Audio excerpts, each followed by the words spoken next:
school. Kami ni Sofia at saka ni Charlotte, grade 4 po kami. Classmates po kami, charot. Grade 4. Okay, but how about you girls? Kaya, could you talk more about the collaboration? You said earlier, Sofia and Angela, na parang personal styles nyo talaga. So, are you wearing yung personal styles ninyo? Yes, ako kasi yung...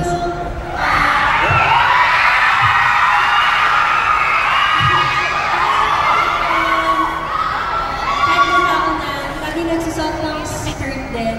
And also, ito kasi pwede mo siya off-show. Hey, sorry! So talagang, nilagay namin yung mga ideas namin. And super thankful kami kay Miss China kasi open siya for ibigay namin yung mga ideas namin. Kaya yan yung mga ganong ka-effect. Yes. Very, si Charisse, very girly, coquette. Ikaw naman, Sofia. Yes,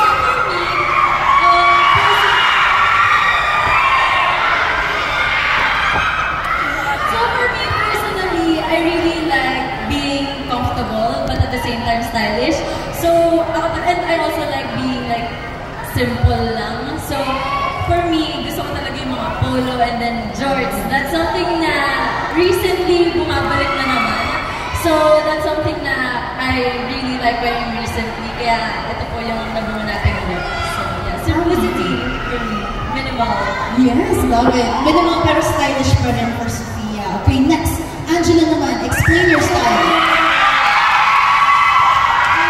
Of course, una po sa lahat, I would like to greet the persons of the media na una pumunta dito. And of course, sa Zaya, na pumunta ba ng school and work. Akala ko na kayo pupunta, pero thank you for letting me. So,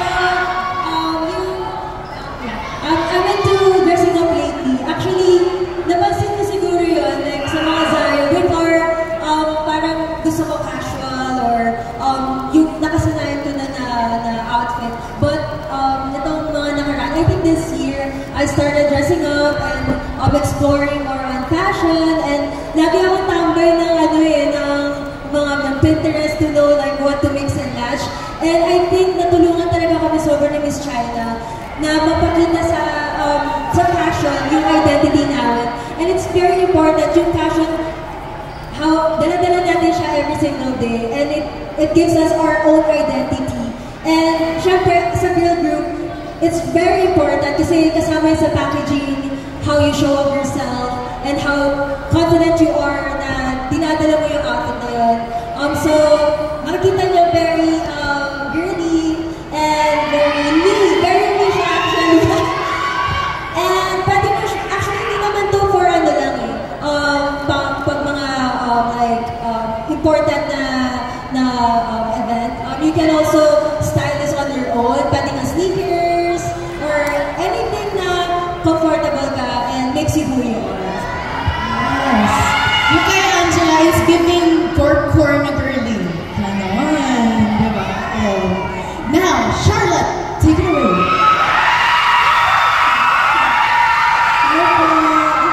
Hi everyone. So, first of all, gusto ko lang po mag-thank you to everyone na pumunta po sa merch launch ng Kaya, sa mga media partners po naman, and of course to our Zaya.